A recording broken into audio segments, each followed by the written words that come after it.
Hi, I am पवन सैनी। आज देखिए मैं आपको जो है जब तीन संख्याओं में से कोई सी दो संख्याओं के अनुपात दिए होने पर तीनों संख्याओं का एक साथ अनुपात ज्ञात करना है तो वो किस प्रकार से ज्ञात करेंगे। यानी मेरे कहने का मतलब है दो संख्याओं में रेशो दे दिया आपको और आपको तीन संख्याओं का एक साथ रेशो का अनुपात पूछता है। एक प्रश्न ले लेते हैं। एक क्वेश्चन है आपका, यदि A अनुपात B बराबर 4:5, B अनुपात C बराबर 8:3, तब A अनुपात B अनुपात C की वैल्यू क्या होगी।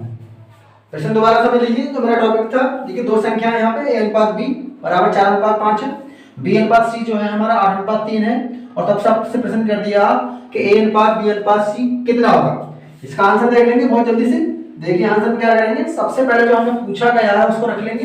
तो हमारा A अनुपात B अनुपात C, अब जो आपके मान दिए गए हैं उसी के आधार पर रख लें। पहले मान दिया है A अनुपात B, तो A अनुपात B यहाँ से यहाँ तक है तो दोनों वैल्यू रख देंगे 4:5। उसके बाद में B अनुपात C जो है आपका, तो B यहाँ से शुरुआत है तो यहाँ से रखेंगे। B अनुपात C आपका है 8:3, 8:3 नजर हो गया। फिर दोबारा से समझ लेंगे क्या बताया मैंने। जैसे जो भी मान आपसे पूछा गया है पहले उस मान को आप रख लेंगे, A अनुपात B अनुपात C में रूप में रख लिया। सेकंड पार्ट में क्या करना है आपको कि हमारा A अनुपात B है तो दोनों का अनुपात हमने जो 4:5 है वो रख लिया, और उसके बाद में B अनुपात C जो है तो उसके B अनुपात C किसी के दूसरी लाइन में से पुटअप कर लिया। अब ये कॉलम आप देखते हैं कि ये दो कॉलम आपके खाली रह गए हैं। पहले आप इसके जो है ये 5 वाला कॉलम खाली है और यहाँ 8 से पहले खाली है। तो मेरा कहने का मतलब है जो भी कॉलम है खाली है उसी के बाद में उसी वाला डिजिट भरना है। यानी 5 के अगर कॉलम आगे खाली है तो 5 भरना है, और 8 से पहले अगर कॉलम खाली है तो 8 भरना है।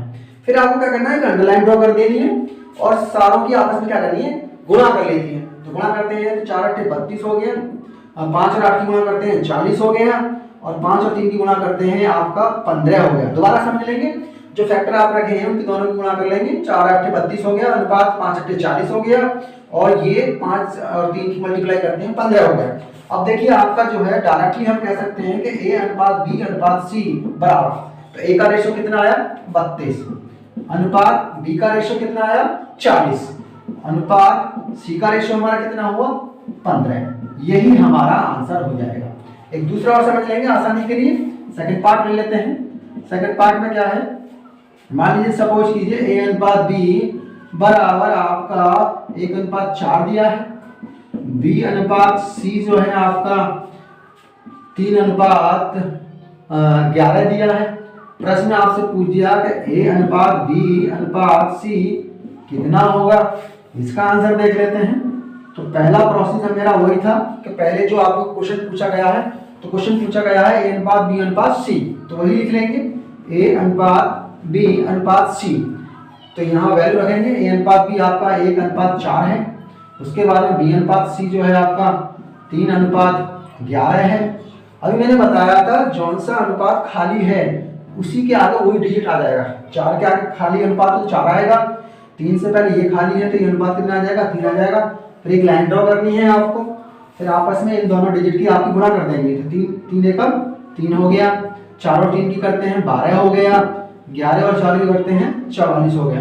तो यहाँ हमारा A अनुपात B अनुपात C बराबर 3:12:44, ये हमारा आंसर हो गया। तो वीडियो में कैसा लगा बच्चों, मजा आया नहीं? तो इस तरह से देखेंगे और आप अपना जो बढ़िया सवाल बहुत आसानी से कर सकते हैं। थैंक्स।